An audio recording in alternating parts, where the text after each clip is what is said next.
my next movie is with Shibana Azmi, which is all about food. In a very surrogate way, I'm pushing the Indian cooking card. Shibana Azmi plays a failed chef in New York, and how so broken she is, and she decides to come to India to rejuvenate, to be inspired again. Similar. And how सिर्फ एक bunch of कड़ी पत्ता, सिर्फ because movie शुरू ही होती है कड़ी पत्ता लेने जाते हैं वहाँ पे न्यूयॉर्क में और कहते हैं ये क्या कड़ी पत्ता है, ना खुशबू ना कुछ, कड़ी पत्ता तो इंडिया में होता है.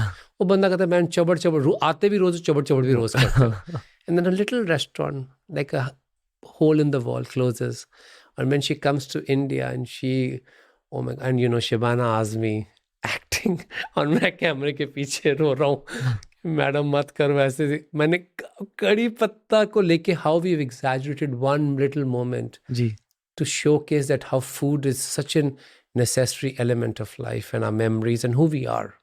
वैसे सर यूएसए में आप इंडियन खाना सोर्स कैसे करते हो या इंडियन इंग्रेडिएंट सोर्स कैसे करते हो? बहुत बड़ी ट्रेड है. I don't know if you see this, that is one of the very big trades. मेरे नए रेस्टोरेंट के लिए